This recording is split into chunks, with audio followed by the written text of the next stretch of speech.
real estate agent? Are you looking to acquire clients consistently so you can grow your business and your income to live a great lifestyle? This is Dave Finale and the RE Skill Builder Podcast. Okay, here we are with Geoff. Hello. Hello, Geoff. Okay, a little technology issue there. Sometimes I'm really good at it, and sometimes I'm not. Obviously, I was about a C- today. Still a pass. I want to welcome everybody to Real Estate Talk TGIF episode 137. That's 137. We've been on the air for 135 weeks in a row, and we haven't missed a week. We've had a couple extra shows, and today we have the man, the myth, the legend when it comes to organic business on social media, and his name is Geoff Talbot. Geoff, thanks for coming on. How are you today? I'm doing really well. It's early here. We're in California. I got my pants on, Dave, as I told you.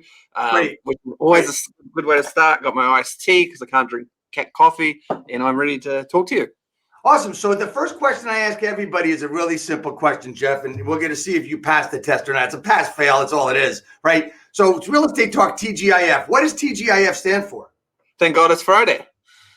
Well, normally you would be correct, but in this instance, you're wrong. It's thank God it's finale. Of course, right? How did you miss that? Finale and Friday. Well, it works because it's Friday, right?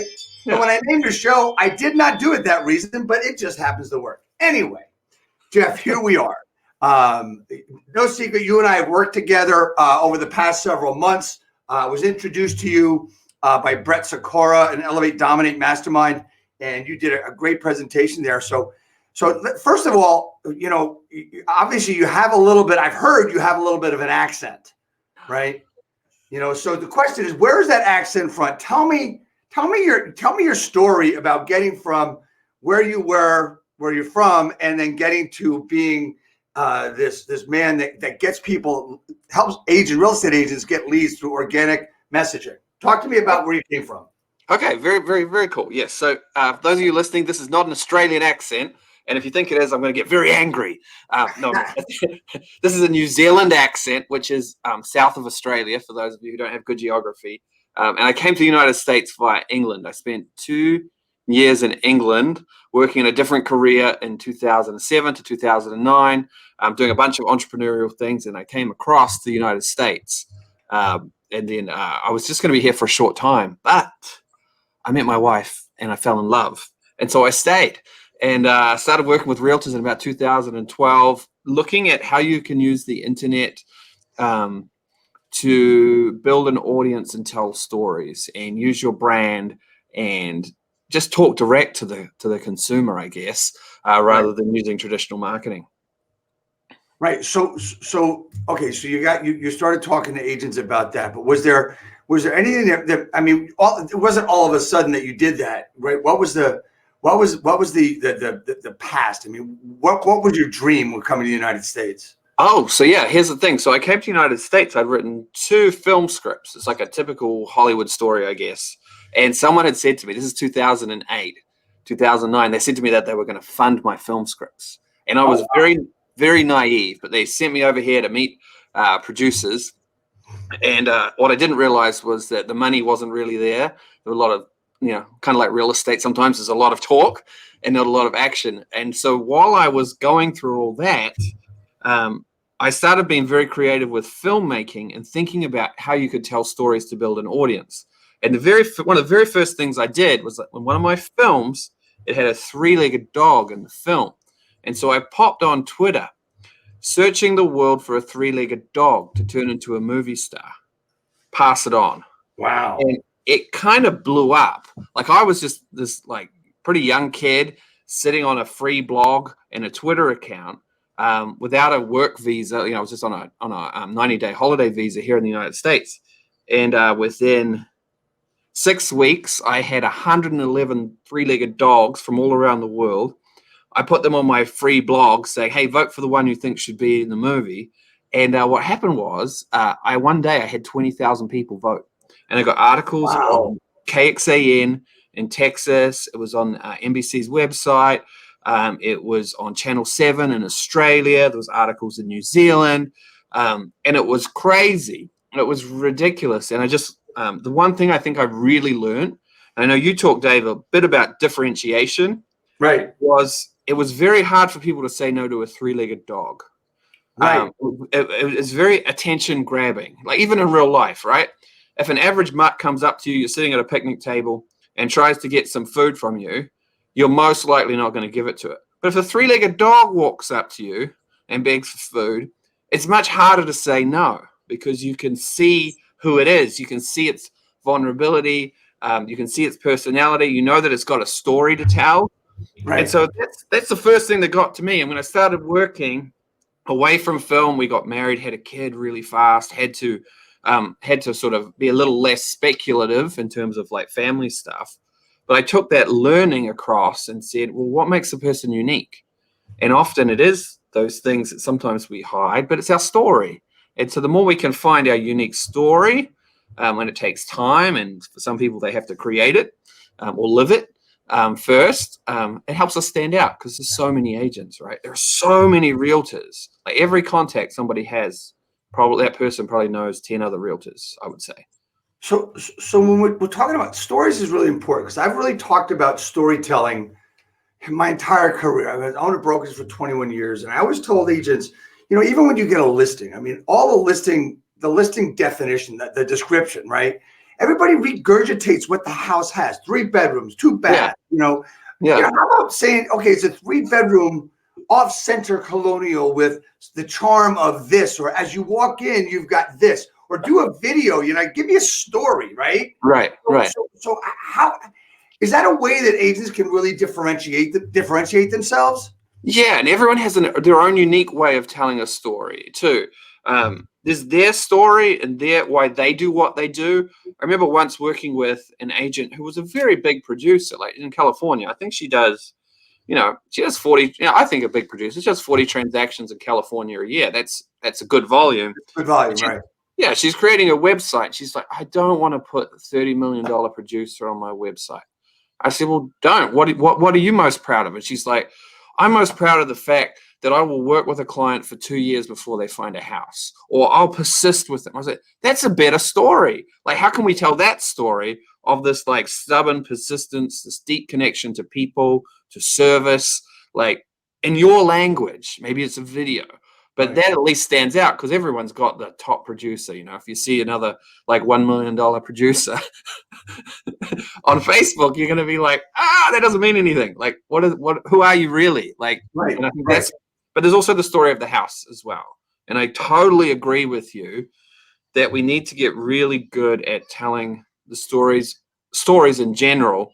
And remember, when you're telling a story online, even if it's a video live, I think the mistake that we make with stories in general is we try and summarize the house or summarize ourselves online. That's not the point.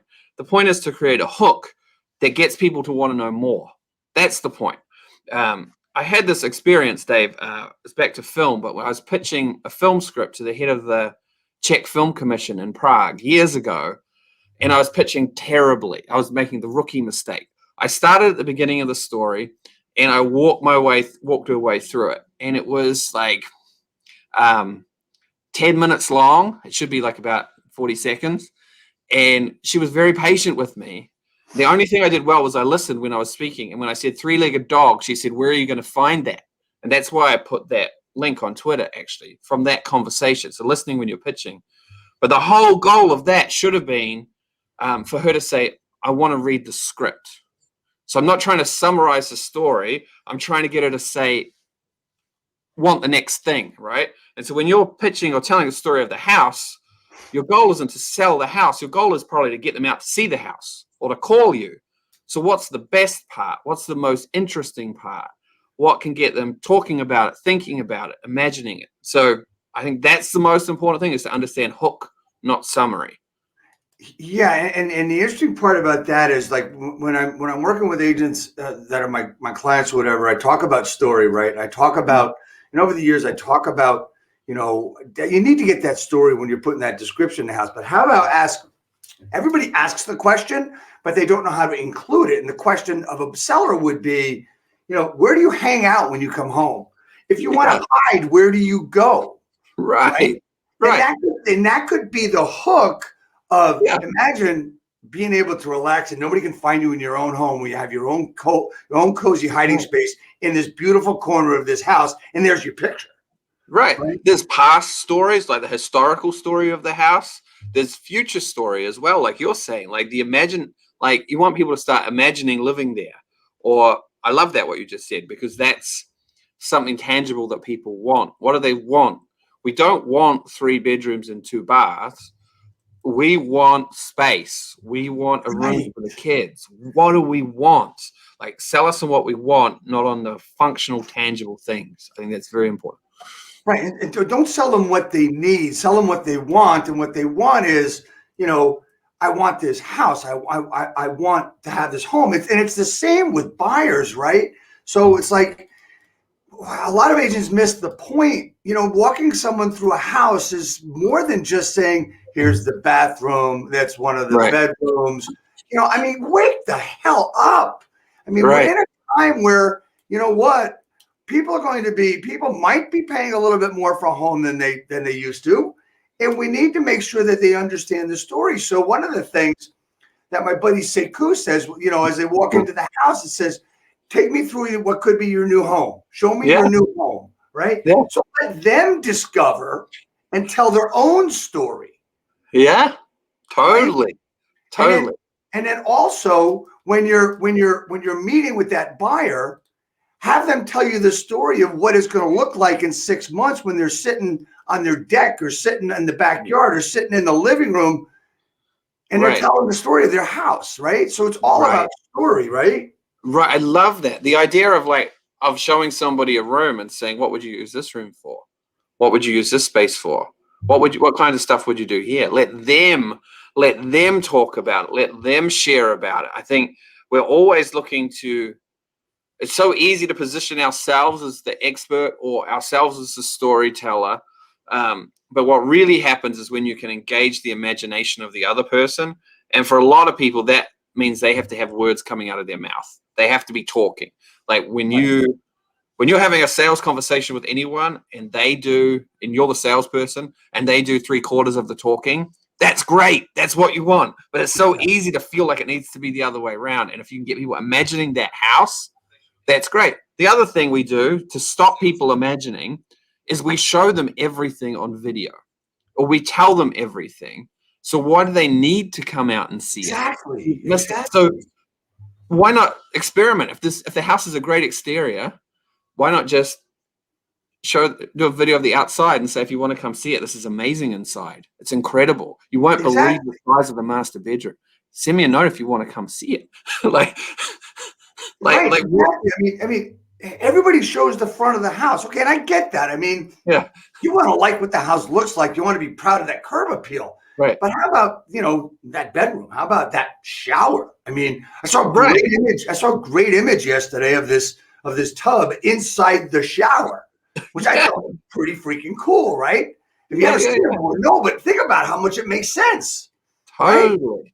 Totally. So it's just like, we talk stories, but a lot of times, Geoff, and a lot of things that you do is your thought process, and correct me if I'm wrong, is to get people talking. It is. Yeah. Right. Social engagement.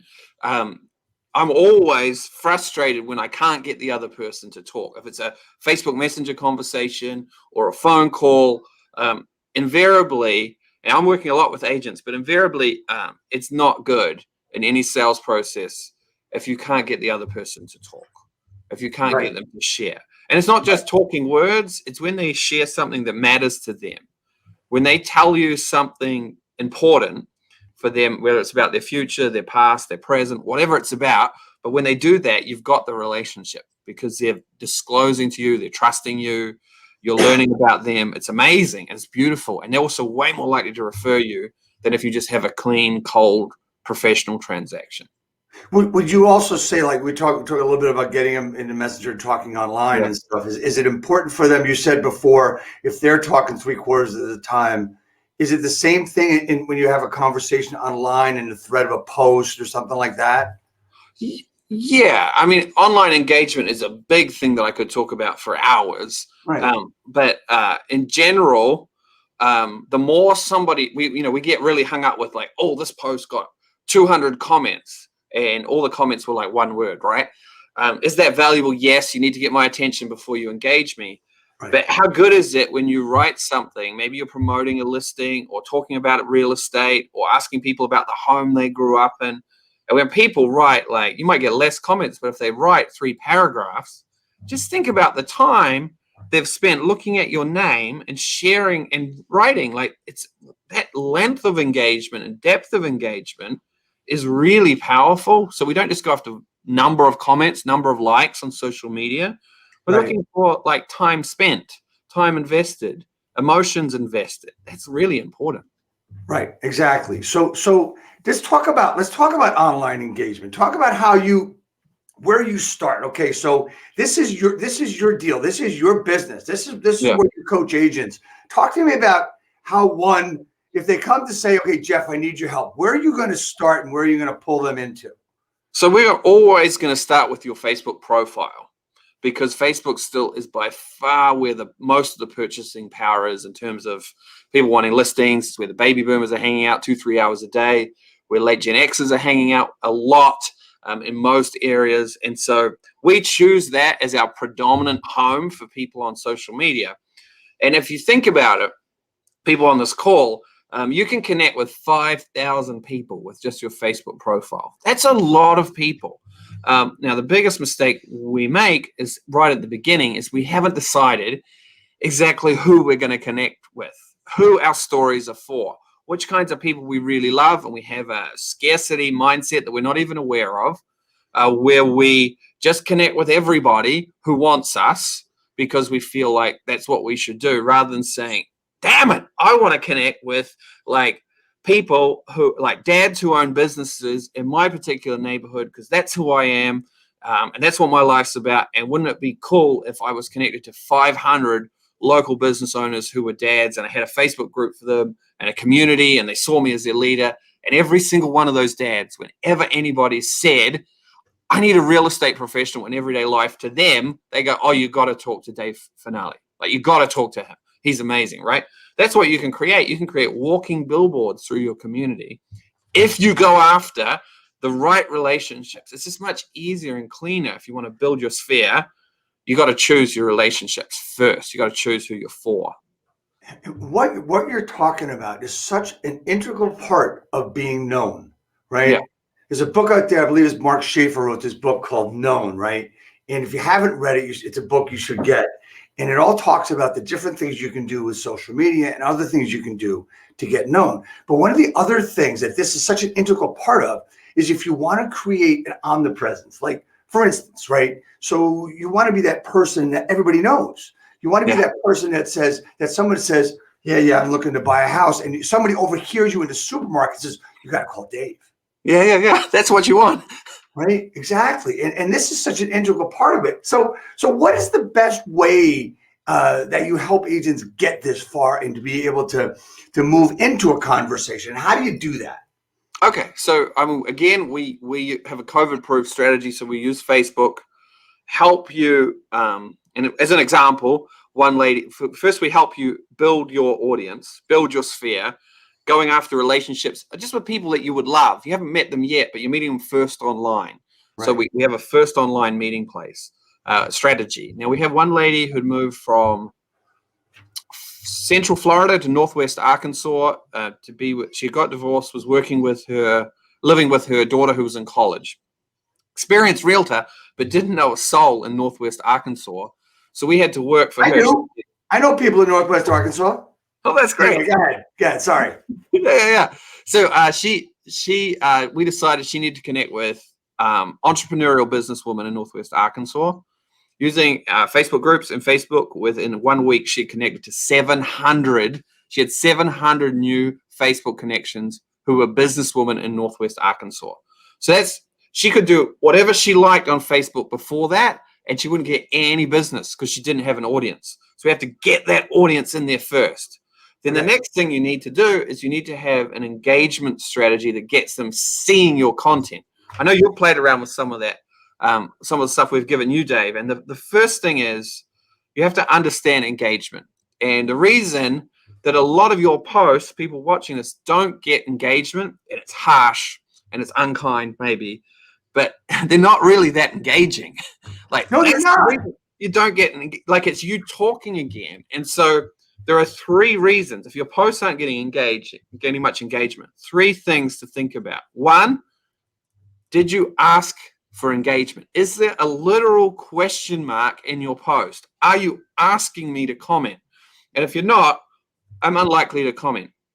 2, did you inspire me to engage? Like, did I see your post and go, oh my God, I love that, or that's incredible, or that's brave, or yes, thank you for the reminder. Like, something about that post that gets me inspired to reply. And the other one is provoke. So you want to ask, inspire, or provoke. Provoke, you have to be careful with, but you can challenge me in different ways. Like, provoke could be getting me not to procrastinate anymore, or provoking me to being kind. It doesn't have to be political or religious, but you want to get me to respond, because that's important. And the more people who engage with your posts, the more people who see them, it cycles through your sphere. So now you're not just sitting with 1,000 Facebook friends, they're seeing your content, because most people, before they come to us, no one's seeing their content. That's why they're engaged. Another reason the engagement is low, the content's not engaging, so nobody sees it, so it stays unengaging. So we have to turn that up. You know, Geoff, a lot of people think, and a lot of real estate agents think that, you know, it's like it's the old expression: if you're throwing enough shit against the wall, something's going to stick, right? Yeah. But it doesn't, right? I mean, I call that the real estate wet dream.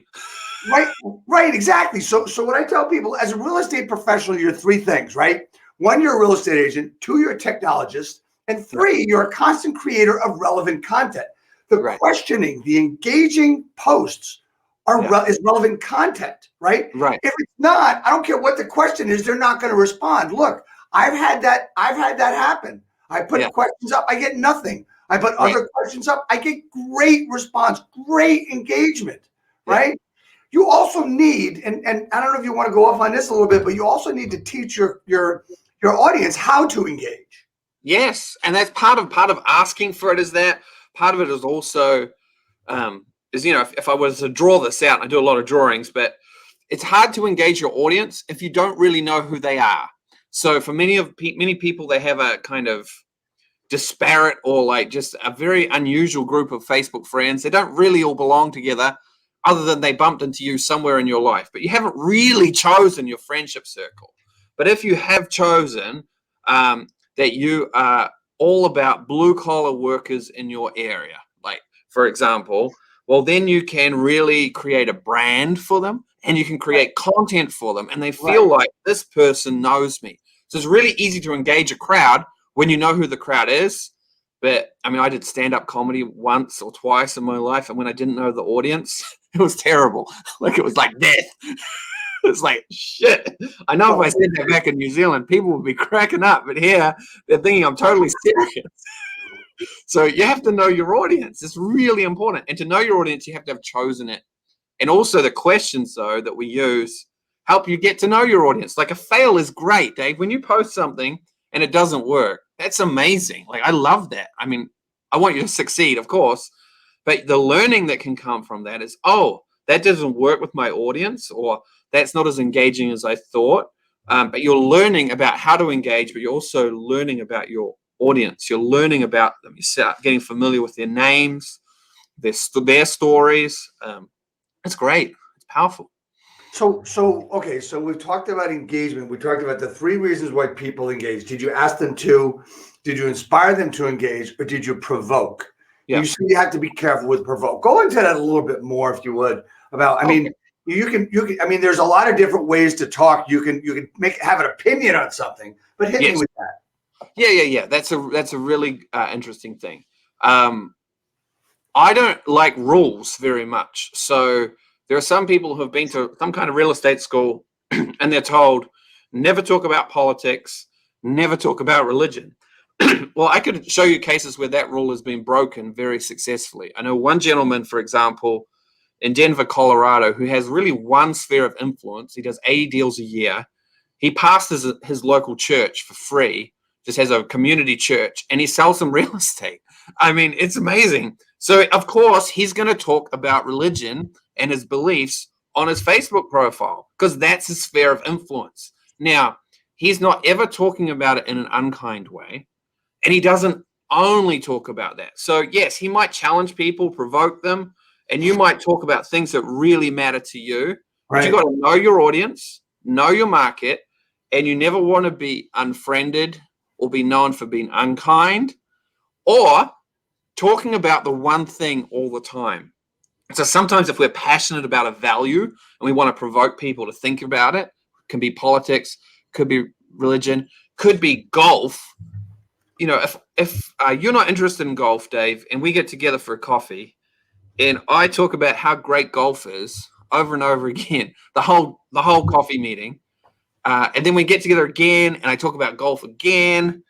Golf in itself is not offensive, but I'm not listening. I'm not connecting. And so we want to make sure that if we're going to provoke people, we don't just provoke. Or if we're going to talk about a value, we don't just talk about the value, because it's rude, actually, at the end of the day, just to presuppose my values onto you over and over again is horrible. However, you have values that are important to you, and I think it's okay to share them from time to time. So when we're talking about different things, we also have other types of posting that kind of gets to me sometimes, right? And it's not relevant. I think most agents will argue with me, saying that it is relevant, and I say if that's all you're doing, it's not relevant. Like, hey, look, I just sold another home. Hey, look at me. You know, that kind of shit. I mean, you know, the real estate bragger, that kind of marketing went out about 20 some years ago, right? Yeah. I mean, that's part of the stuff you throw up against the wall. But how do you convince someone that says that, okay, I get it, that you need to show people that, you know, you do business. How do you shift that how do you shift that content? Yeah. So we have, again, we teach like a 7 post a week strategy. Okay. 2 posts get attention. Some are more oriented to the community a week. And then some are more about residents. Some build your own story to share. So people you get their attention, you help them, the right people fall in love with you, you share a bit about yourself. And then the last day, we want you to talk about business, like once a week. But remember, when we talk about real estate, we also want to ask, inspire, or provoke, one of those 3 things. So how do you share a listing and ask? So just recently, one member of our training, she posted and got 100 comments, I think last I talked, just a straight photo of a house she's listing with her logo on it. Said it was a white house in the snow. And she said, "What color would you paint this house?" It's my new listing. That's how simple it was. And everybody was like chiming in. They're all seeing her name. They're seeing that she has a listing. They're asking about her listing. A bunch of buying agents contacted her saying, "I think I have a buyer for that property." I think 10. But her goal wasn't to sell. Her goal was to get engagement. Even when she talks about real estate, it's so tempting to go transactional. How can I get a client from this post? We're going too fast. The question to ask is, how can I share about real estate and get as many people to engage on this post as possible? How can I make this, trusting the process that if they engage, more will see, more will remember, more will reach out to you. So always be thinking, whether it's a video, a listing post, a celebrating a win, that's part of your life. You should celebrate it. I think that's fine.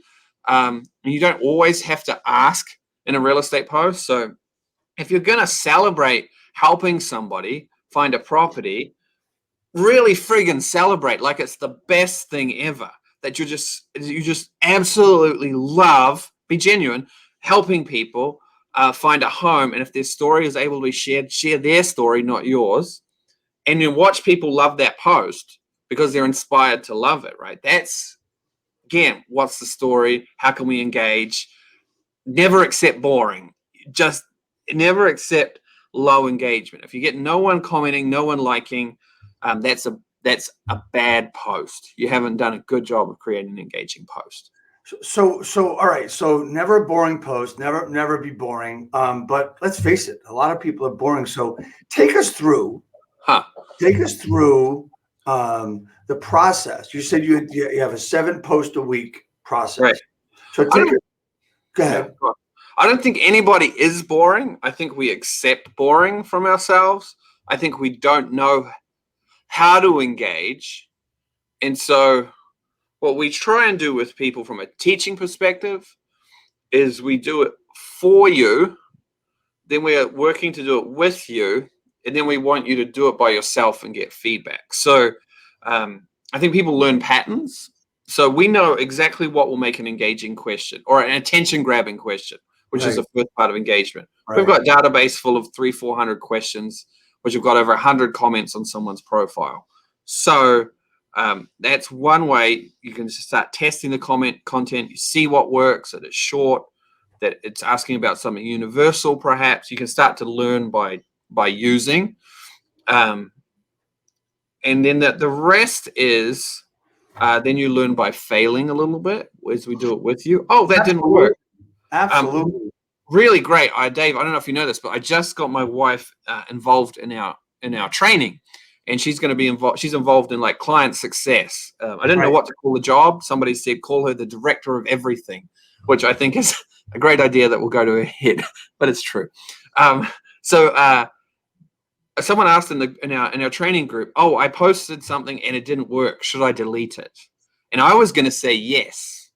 And she jumped on and she said, no.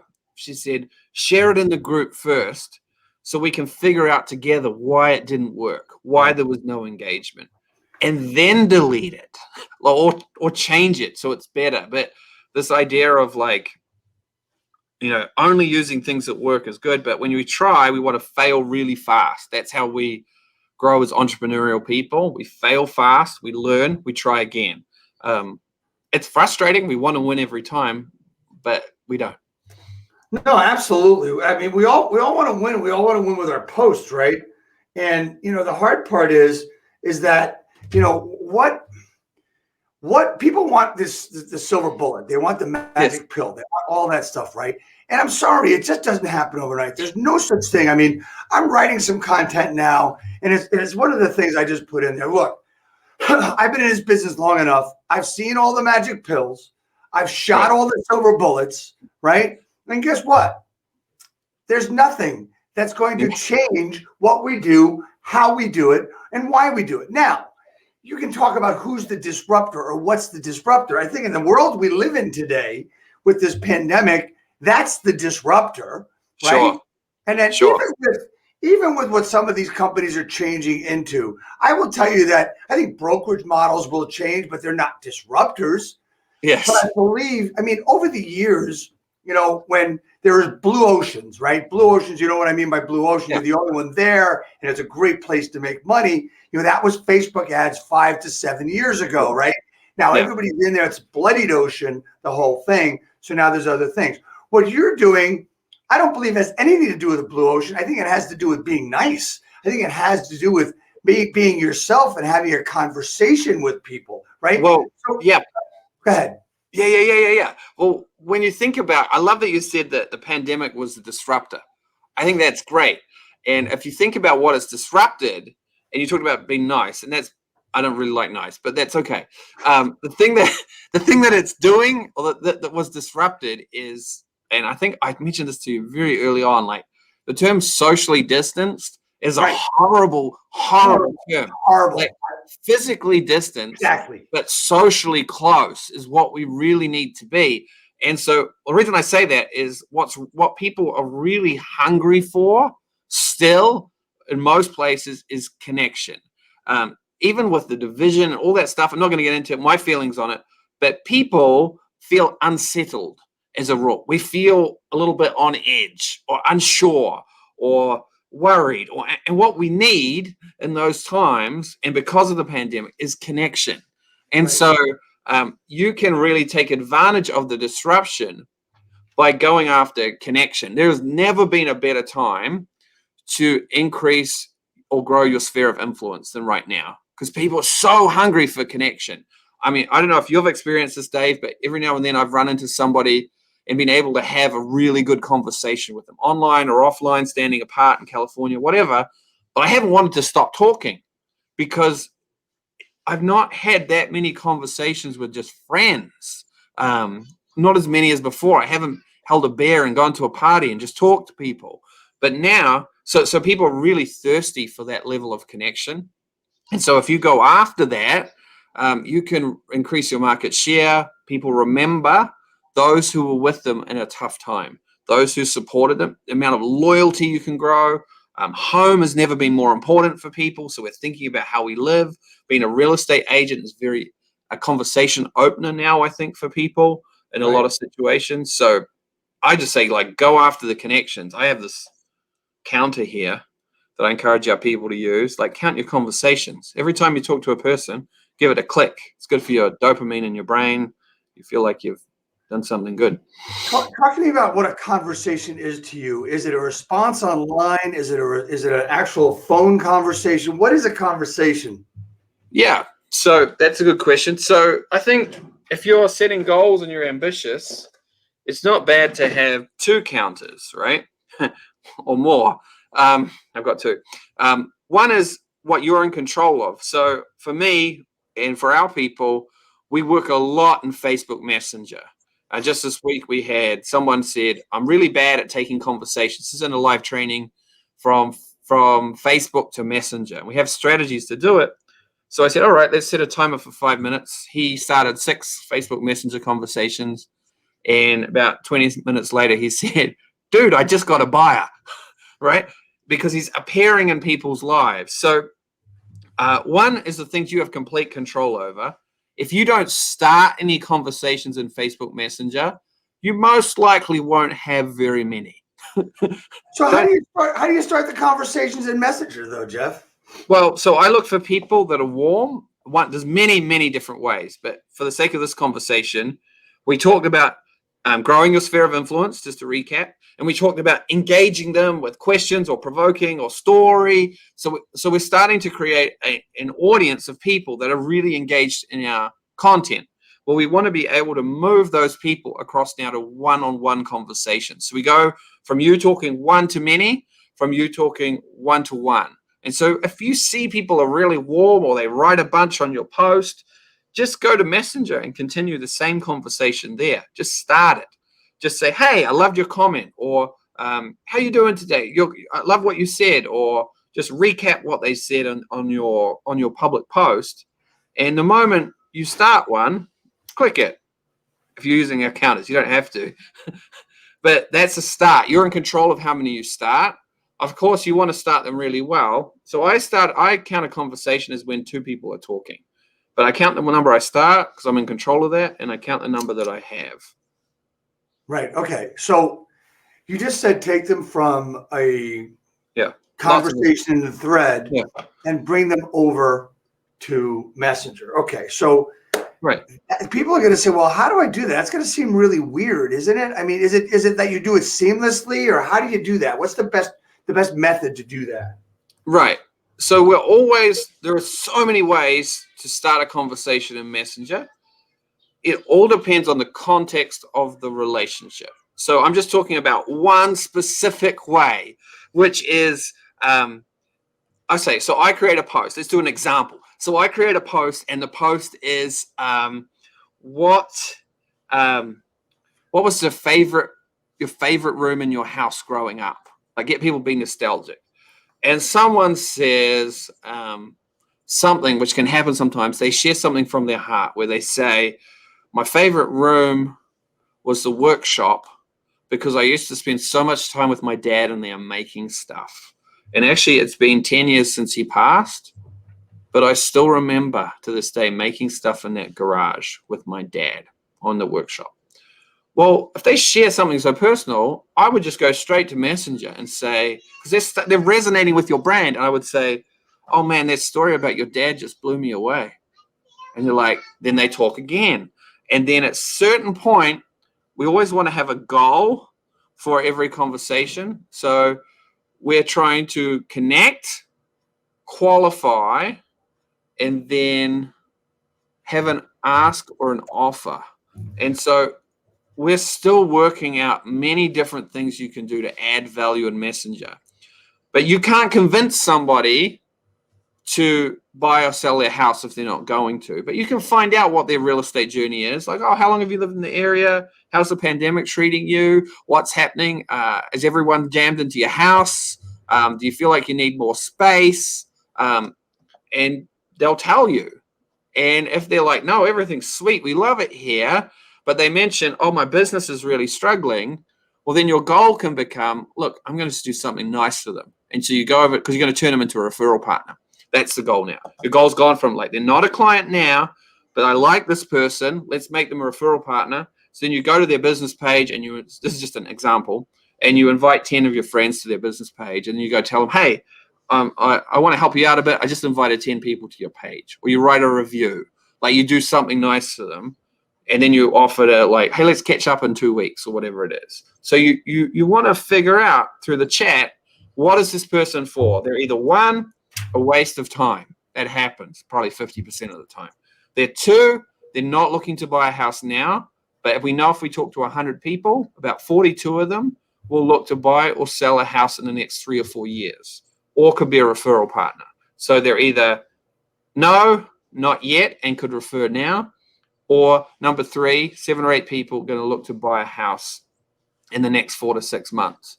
And so start 100 messenger conversations with people that live in your area that you like, and there's 7 or 8 of them that are going to buy or sell a house. So you want to be the one that's talking to them most often.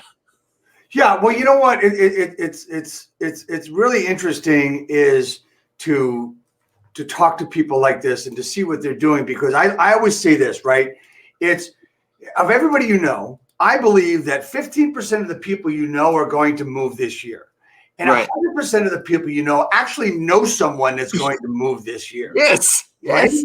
So, I mean, everybody says, well, if they're not, what good is it if they're not going to move this year, if I can't get them as a customer? See, because I actually talked about this today in my morning video. It was about commission breath, right? Yeah. So you need to talk, you have to stop thinking cheesy and start being more involved in the niceness of whatever. I know you don't like that word nice, but you know what I mean, right? Be a decent human. Like figure out like, is this, like some people will literally ignore you, swear at you, whatever. That's totally fine for them to like, that's helpful. Like when someone is that way, I'm like, great. They don't belong at my dinner table. I can invite somebody else in. But your goal, what I try and get people to do, I gave you those 3 options in chat. So 1, then they're nobody. They're not going to work with you or refer you ever. 2, they're a referral partner or a long-term client, or 3, they want to buy right now. I actually encourage people to treat everyone like they could be a referral partner, because the real estate deal will play out. They'll tell you if they want to. But if you treat them as a referral partner, you're after a mutual and equal relationship. The no's don't want mutual and equal. That's fine. They don't want to know you. That's fine. Make some space. But the majority, 50%, are just good humans that want to connect with another human being. The great thing about using chat right now for marketing your business is you get answers really quick yourself, which is really important. Yeah, we have an email list. We send drip emails. We don't know where they are in the process, what they're thinking, whether they read our emails when they open them, when they click on the link, if they actually thought about it. But in chat, we can find out very quickly where people are in their real estate journey, where people are in their businesses, in their lives, and we can add value really quickly. Right. So it's a much faster way to grow, in my mind, because you're able to figure things out real quick with people. Right, exactly. So we're talking about engagement, but we're also talking about getting attention for what we're talking about. And the engagement is attention. Would you agree? No, attention is the first part of engagement. So your posts are not just designed to get loads of comments. They're designed to create resonance. So if I were to draw this, I got a roll of tape here. So here's from one of my kids. Here's a circle. Inside your circle is your entire sphere of influence or your entire Facebook friend list. Maybe we'll just call it Facebook friend list. So this is full of people. Some don't even live in your community. Some are people you don't know. Some are agents that you foolishly accepted their friend request without realizing that they're a shark, whatever. This is like full of people, right? So we need some posts to get the attention of everybody, because you can't engage me unless you get my attention. That's really important. So once you've got my attention, so we need some posts to get people commenting, sharing, seeing your content. We can get a bit more specific, because you don't just want the attention of everybody. What you want is the attention of people who live in your community. That's what you want, because they're the ones that are going to buy or sell a house. So we need some posts that get people saying, this is my community. Like, even if you were just to ask, what's your favorite restaurant on Friday nights, or your favorite date night restaurant in this area that you miss the most, put in brackets so you're relevant, right? Then everyone who answers that question is going to be in your community. So now you're engaging people in your community. But you don't just want the attention of everyone who lives in your community. You want the attention of people who live in your community who share something in common with you, because they're the ones that are most likely to refer you. So now if you ask a question about, I'm just making this up as I go, about golf in your community, like what's the most difficult golf hole in, I don't know what your favorite golf course is. What's the hole that makes you throw your club the most? What's the one that like you can never conquer? Now the people that answer that are the golfers that live in your community, right? Right. So now we have those people. That's what we're trying to do. We're trying to identify your people to move to Messenger, because if someone says, I fucking hate the fifth hole. I put the ball in the water every time. I've lost 3 clubs. I had a friend who was very angry. Rest in peace, he passed away. But he was very angry on the golf course. And once he hit his ball into the water 3 times, and he picked up his club and he thought he would throw it over the water, and his club went in the water as well. And then he had to get it, roll up his pants and hop in the water, and he was furious. But it was I've never done that, man. Not throwing clubs in the water, though. So like, it's easy. If someone says, I hate the 8th hole, it does this to me every time, you can go straight into Messenger. Dude, the 8th hole is like from the devil, right? And now you're talking to them about golf. This person you haven't really had much of a conversation with before. So again, it sounds easy, or it makes sense and it's clear, but we want to work through strategies so you're having conversations every day with people in your community who love what you love, whether it's your or have the challenges you have. Sometimes it's challenge related. I have one lady who has a son with he's born with 2 chambers in his heart. He's had 24 surgeries. She's having to work as a realtor. She's the main income earner for her family. First thing we did, she connected with all the other mums and dads in Fort Worth who had kids with the same problem. You know what? She's got so much business from those people. She understands them. They understand her. They all support each other. There's a whole community of like love, and like they need each other. Like they have so much stress, right? So it's different it's not golf for everyone, is what I'm saying, unfortunately. Right. Well, okay. For me, it's the 7th. The 7th hole at Wild Turkey. But anyway, that's beside totally. Like you get it, right? Because you're a golfer. So everyone who's a golfer would get that question. They'd be like, "Yeah, over the quarry. If anybody knows what I'm talking about, over the quarry, they'll know what it is, right?" So let's talk about what you're doing, the referral generator, all this stuff, right? So let's talk about the process you bring people through. Of course, you don't go into details because we don't want to give all your secrets away, right? So talk to me about how you work your process in your business and what you do to help real estate agents. Oh, okay. So in terms of like, how do they generate conversations with us? How do they grow their business with us? Is that correct? Yes. Yeah. So we have 208 people that we work with at the moment, or in our training. And we have a hybrid training system where we get together on Wednesdays for live workshops. So there's that part. And then we have self-directed content on videos with my very cute accent, apparently, not Australian, New Zealand, where people can self-learn.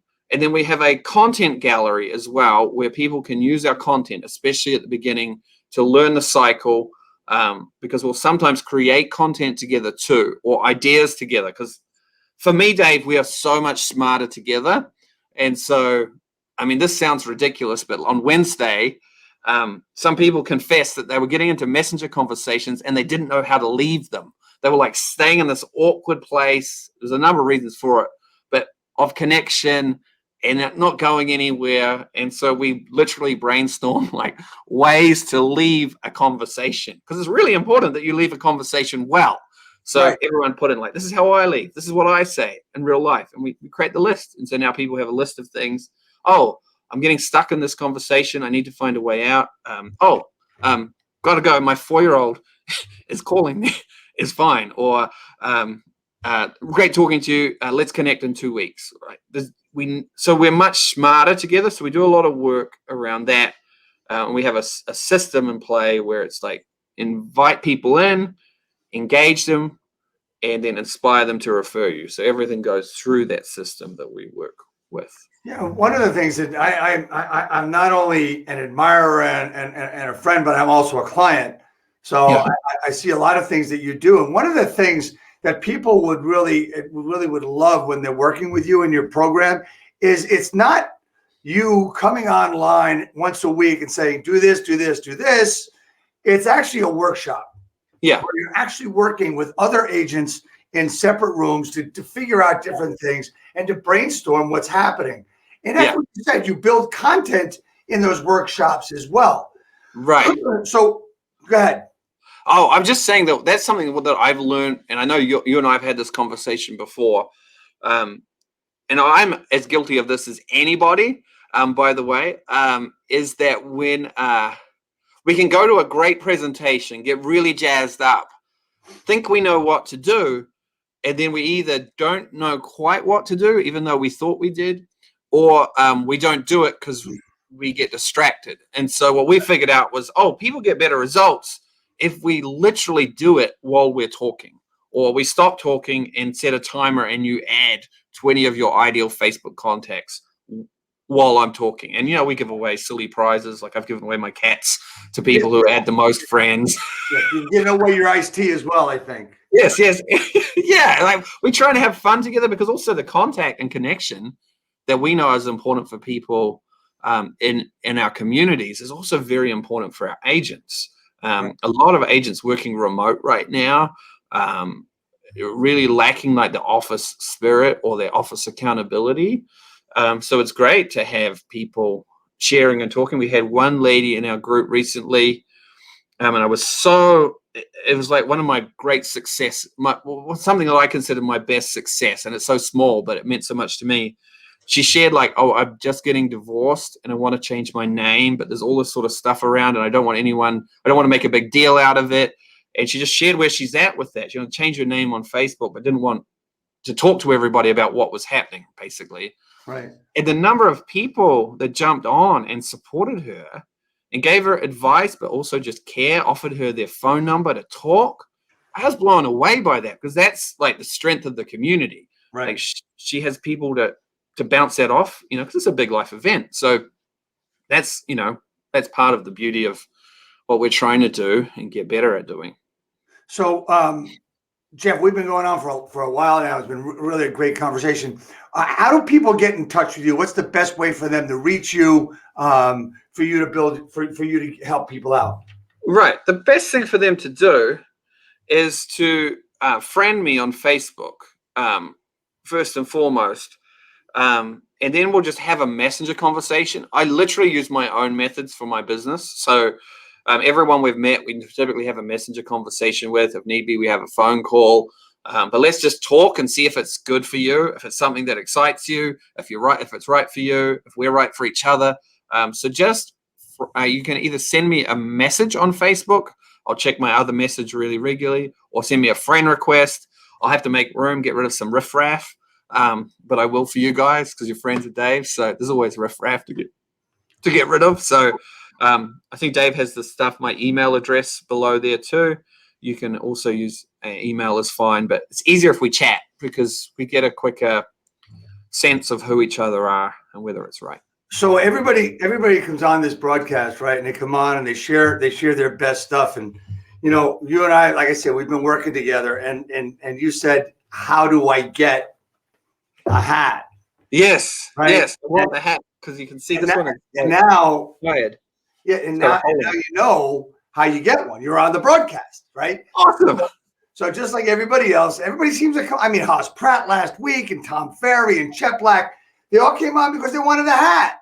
Right? All for the hat. Yep. I can't beat it. It's a cool hat. Just pass it to me. Pass it to me. Pass it to me. There you go. I'll swap hats with you. Oh, it didn't work. And it didn't work. Next time. So anyway, I want to thank you so much for being on today. It's so important to me. I mean, the friendship we built. I mean, you. One thing I can tell everybody about this: this man cares about your success, and he'll go out of his way to help you. Just because you may get into his coaching program, it doesn't stop there. There's more that he's willing to do. He'll talk to you. He'll communicate with you. So the one question I have for you, and this is the last question I ask everybody on the broadcast, is how can I help you grow your business? So mostly you've helped me a lot by just having me on here and just being my friend also, and working with you has been a joy. Honestly, if people feel like they want to grow their business relationally, then just connect them to me for a conversation. Just say, talk to it. Just talk to him. Just have a conversation, because I'm more than happy to tell people I don't think that you're ready for it yet. So I grow my business through conversations with real people. So anytime you connect me to somebody else is very helpful.